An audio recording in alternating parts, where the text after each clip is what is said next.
Alright guys, what up? It's your boy 1904 Comics. It's Saturday and I got a few reviews for you. I got 3. Boom, there they are. So if you're interested, stay tuned. But before I do get to my reviews, I will need 1 minute of your time because something happened to me this week. I lost my job due to the strike that was going on in LA in the harbor. The company I work for, they sell machines and all the machines were stuck on these ships due to the strike. So this whole time they're not making no money. And they sell sheet metal machinery, so they thought it'd be a good idea to run up a sheet metal shop, which they did about a year and a half, 2 years ago. And that's how I came into play. But now, due to, them making no money, they had to close down the shop. So that sucks. But I did call my comic book shop. I told them what happened. Because usually at the end of the month, whatever's left in your pool box, they put back. They said, hey, don't worry about it. We got you covered. We'll keep your books in your pool as long as you need us to. And just get back on your feet. So I was like, alright, cool. So my books are safe. Due to the situation now, I'm not even picking up as many books. Basically, if it's not a must-read, I'm not picking it up. The Darth Vader, Star Wars, Spider-Gwen, those type of books are not must-reads. So I'm not going to pick them up. This week I got Fade Out coming out. It's not a must-read for me, so I'm not going to get it. And the following week, I don't know what comes out. But there's something that I need to get, I will pick it up. But, yes, I probably won't be doing too many hauls. I'll probably just do a review video on whatever I get. So I'll probably be like maybe 1 or 2 issues here and there. So yeah, so hopefully I find a job pretty quick. I put out a bunch of applications. I don't care to where. I just need to get a job, and then once I do get that, I can take my time and look for something better. But anyways, let's get on to these reviews, people. Bam, got 3 of them. We'll begin with Savior number 1. It's by Todd McFarlane, Brian and the Holguin, something like that. And the art is by Clayton Crane. Here it is. I'll show you the cover real quick because it's super nice.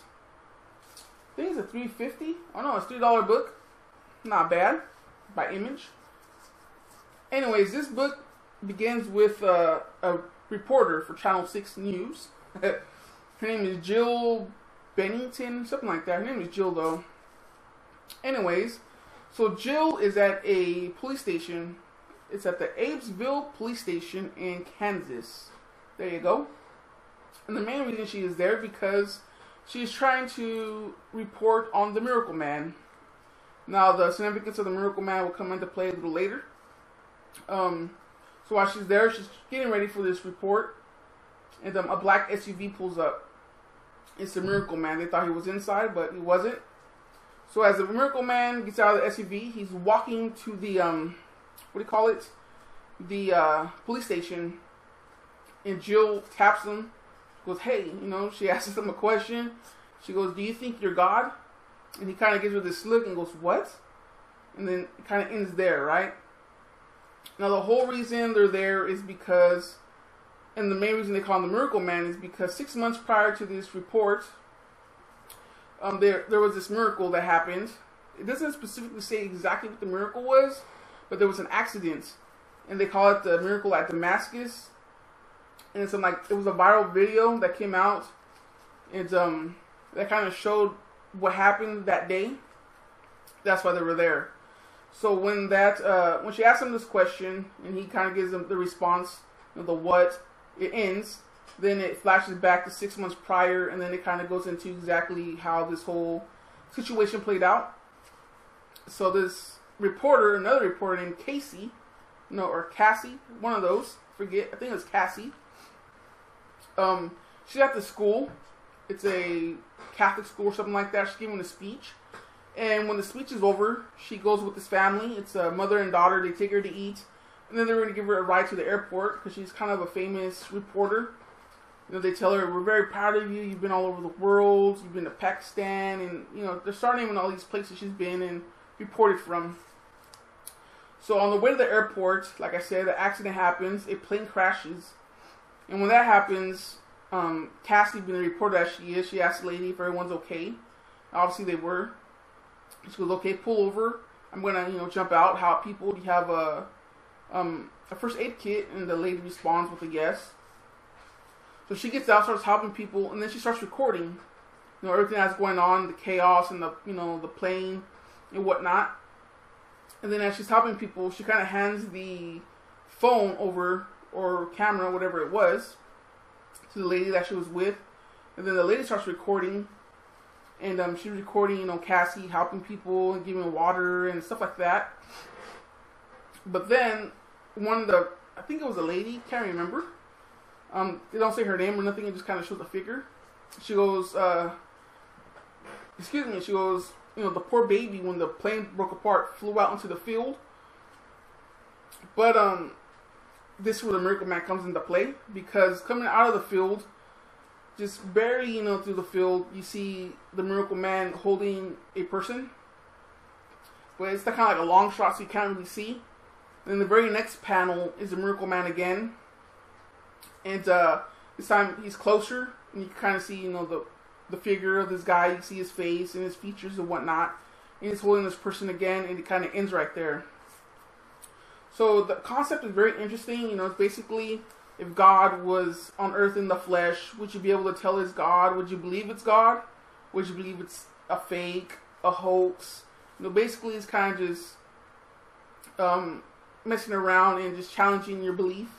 Kind of like, hey, you know, if you believe in God, if he was here, would you believe it's God, or, you know, some other person, a fake? And if you don't believe in God, then, you know, it's kind of challenging that way too, because I guess they're going to play, you know, devil's advocate. So the concept is very interesting. The artwork is pretty damn amazing. Let me kind of open it up. And I'll show you a little bit of the artwork, because it's man, it's pretty nice. It's all painted. Like, check this out. This is the center. Boom. And then this is the plane crash.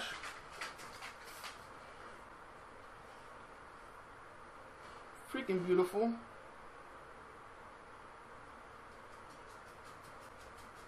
So yeah. I mean, man, detail, it's nice. And that is Savior number 1 for you guys, in a nutshell. I mean, I thought it was an interesting concept, excellent, well written, and yeah, I cannot wait for the next one. This is probably the next one I probably will get for sure, because I am interested in it. Now let's get on to the next issue I'm going to review, and that's Big Man Plans number 2. Now this little guy, I don't remember them ever mentioning his name. If you read this, please comment below if they did mention his name, but I went back, I kind of skimmed through the book, I read it, and I don't see his name popping up anywhere. So yeah, I kind of want to know his name. But anyways, this one begins with the little dude right here. He's at a local bar. He's waiting for somebody. This person ends up walking out, and he kneecaps him. He beats the crap out of this dude. He tortures her. Oops, my bad. My dog ran in here like crazy. He tortures his dude. Not torches. And he just like breaks his fingers and just beats up this guy, kills him. Later on, you end up finding out his name is Jim. And after he does all this stuff to this guy, it flashes back to him with his father in this little, you know, diner type thing. And the little guy, he's all beat up. He has, you know, bumps and bruises and stuff like that. And his dad asks him, you know, what happened? And he plays it off at first. He goes, oh, I fell. He gives some type of excuse. And then he comes clean and goes, you know, these kids at school, they're picking on me. You know, they're throwing books at my head and stuff like that. And the dad gives him this, you know, pretty, my damn dog again, is over here messing around. Anyways, the dad gives him this pretty good, you know, pep talk and tells him, look, you know, you're a dwarf. People are going to look down on you your whole life. You're going to go through some challenges. Don't give up. You know, you got to fight, stay strong type of thing. So, you know, he tells his dad, okay, I promise, you know, I'm never going to, like, give up and stuff like that. Anyways, so after that, there's 2 police officers at the crime scene. One is Robert and the other one is Frank. And I guess they know this guy that died. His name is Jim, like I said, I believe. So they kind of figure out who may have done it, but they're not 100% sure.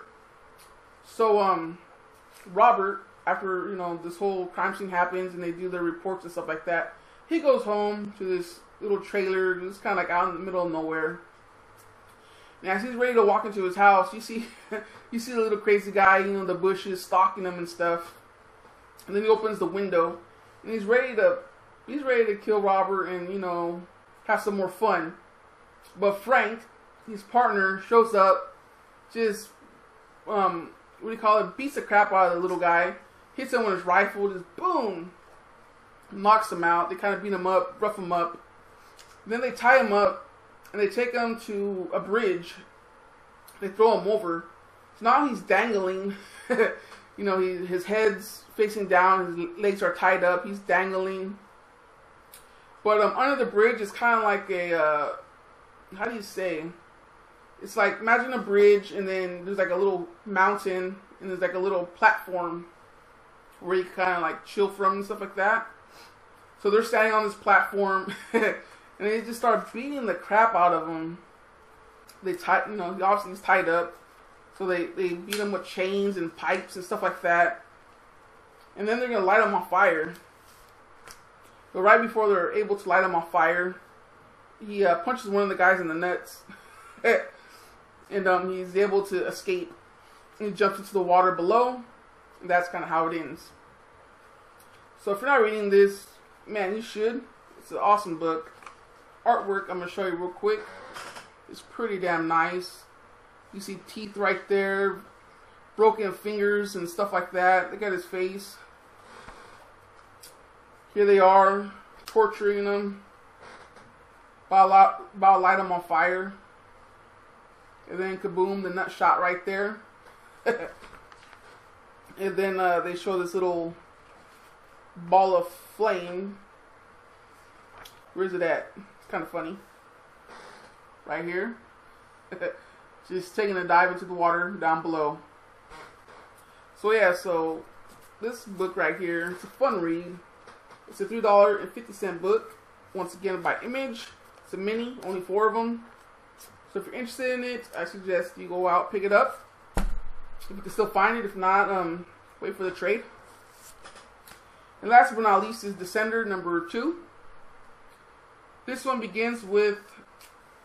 Actually, this one begins with the first issue left off. Those dudes land on the mining planet to look for Tim. If you guys don't remember, he's Tim 21. He's the little robot kid that awakens in the first issue. So they're there to look for Tim. And they're coming out of their ship. They see him. They start chasing him down. Tim makes a run for it. They have like this big weird dog looking thing with them. The dog chases them down. Starts nipping at him. But the Tim 21, he has some built-in protection type stuff. He has like a blaster, like a plasma blaster type thing on his hand, kind of like Iron Man, you could say. So he turns around and just boom, hits this dog creature thing, kills him. So he runs for it again. He's running towards the mines because he believes, you know, all the different pathways and stuff, he could ditch them within the mine. So he's running, and he sees the body of his mother. Now, I'm going to tell you, there's the current stuff that's happening, you know, and then they have flashbacks. I'm going to tell you everything that happens in the current time. So, where I leave off. Oh, yeah, he sees a dead body of his mother, and he stops in his tracks. He's like, Mommy? Mommy? And while he's, you know, over here, over her dead mom's body, these dudes catch up to him. And the main leader of the group takes a plasma shot to the chest. He's dead. And when that happens, one of the other team members from the group shoots Tim in the back because he runs for it and pretty much puts a big ass hole in his body. So he falls to the ground, and they tell him, okay, let's grab the processor. And that's the main reason they were there, because the processor is very valuable. They were going to sell it for a lot of money. So they're pretty happy because now they got the processor. But, what do you call it? As they're trying to make their escape after getting the processor and whatnot, I believe it was called Driller awakens. You know, all of a sudden this big driller robot machine wakes up and he starts telling them, you know, I hate humans or something along those lines. And he kills everybody. He massacres everyone. No one lives. And then he sees the Tim on the floor and he goes, broken robot. And he picks up the Tim and he takes him outside. And then once again he goes, you know, broken robot, excuse me. Goes, I don't know what to do. Broken robot, I don't know what to do. Something along those lines. So that's the current, you know, story. Well, you know, as every couple pages, they had a flashback of the Tim 21, remembering things, you know, along the way. The first flashback was the Tim 21 with Dr. Kwon, the creator of, you know, kind of like the main guy in the first issue, the smart techie guy. And he's telling them, you know, you're my family, stuff like that. And Dr. Kwon's like, no, I'm going to send you to another family on this planet, and you're going to take care of, you know, the family and whatnot. So, but Dr. Kwon asks him, you know, do you know your purpose? Do you know why you're going to this place? And the Tim 21 tells him, yes, I'm going to be a companion for the child. And I'm going to be there to be his friend, you know, play with him, and pretty much protect him type of thing. Dr. Kwon's like, yep, that's pretty much right. So he's getting ready to ship out. He does. And then the next couple flashbacks are of him meeting the kid. His name is Andy. So he meets them and they become pretty much friends immediately. Andy's super happy, waiting for him, tells them that, you know, they're going to play and he's going to sleep in the room with them. Like, no, you can sleep with me in our room. The Tim 21 responds, you know, our room? What do you mean our room? Anyways, so the next flashback is the Tim 21 remembering his birthday. He's been there 1 year, so they throw him a big old birthday party, and he's kind of surprised because, you know, it's like a human thing. So Andy tells him, you know, I thought you would like a birthday party, so we surprised you. And then they get him a pet dog, a robot dog named Bandit. That was pretty cool. But anyways, that night, you know, the mom tucks him to bed and stuff, and she tells them, okay, you guys gotta go to bed now because something happened in mine number 4. They found a weird pocket. They want me to go inspect it. And I think that's what happens in the current story, is why she's dead on the floor inside this mine, because I guess that pocket was some type of deadly gas or something. But I mean, it was a pretty good damn story. The back issue though, I really fell in love with. Just, you know, the Tim 21, you know, having all these memories and just kind of feeling like a human. He calls the lady mommy and she tells him, you know, oh, I love you, this and stuff like that. So I mean, it was a pretty good story. But out of all of them, Big Man Plans is probably my best. This is just an awesome book. Anyways, I took enough of you guys' time. Thanks for watching. Like, subscribe, share. And I'll be checking out your videos Wednesday and had nothing to show you. Anyways, peace out, guys. Laters.